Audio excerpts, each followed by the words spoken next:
In 1992, Avedon became the first staff photographer at The New Yorker, and just as he did for Harper's Bazaar and Vogue, he helped redefine the magazine. Up until his arrival, The New Yorker rarely featured any photography, but editor Tina Brown's inclusion of his portrait of Malcolm X became the first full-page photograph in the magazine's history.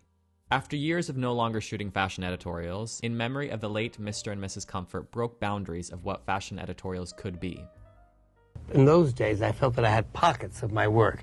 Fashion was fashion, and then my serious work, and then my portraiture, and then reportage.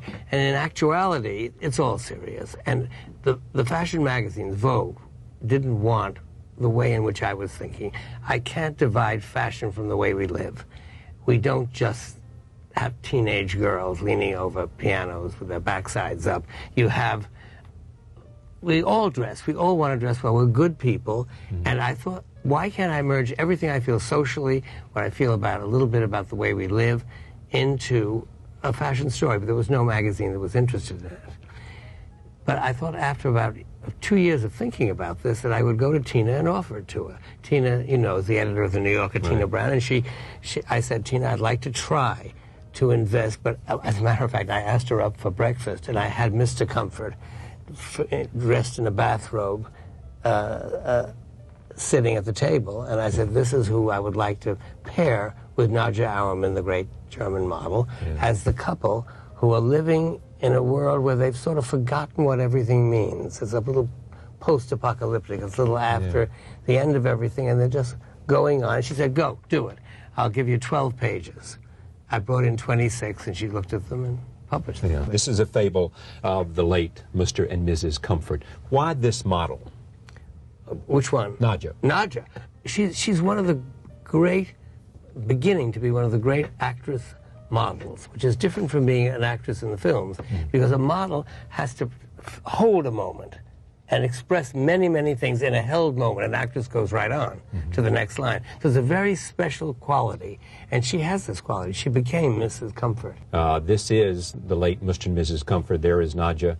Very stylized. Just tell me about the photograph. Well, it's not so stylized. They live in this house. Things have, if you look at the back and you'll see it again, things have fallen apart. They have a strange memory of what things used to be like. And here, they're having their picture. They're taking their own picture. If you see, he's got the cable release. This is some broken camera. They remember that there was such a thing as pictures, but they want to be remembered.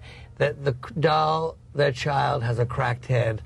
He's a skeleton, but they're people, and they're good people, and they've dressed for their picture. This is how they would like us to remember them. All right. Here is the next one. This is what? Well, this comes much later, and this is the storm. This is the crucial moment in the middle of the story where everything is gone.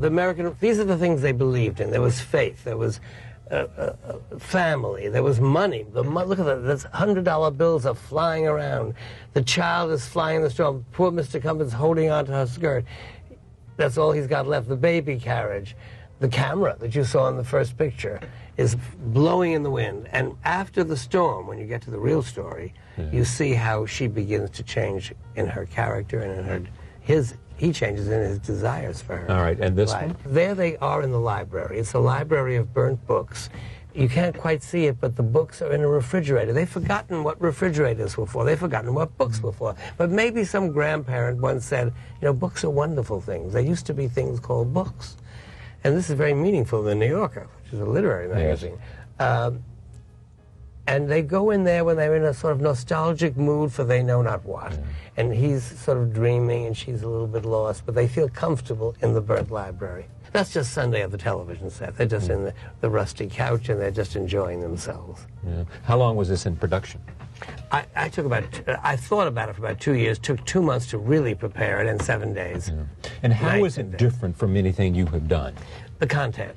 The fact that the fashion is part of a thinking world, and also it's about people. It isn't just about models. And what did Dune Arbus and Polly Mellon do? Oh, wonderful. Polly Mellon is the world's greatest fashion editor. And her discipline was she couldn't show a beautiful dress that didn't apply to the story. Right. You had to, if you saw her in the library, she had to be wearing what she would wear in the library. So it wasn't just a fashion show. It was really like costuming a film. And Dune Arbus has worked with me forever. We did Chanel commercials and Calvin Klein Obsession commercials.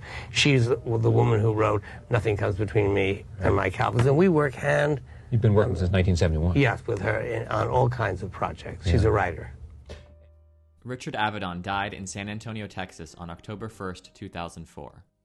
He was there shooting Iraqi veterans on a new project called Democracy that focused on the run-up of the 2004 U.S. presidential elections.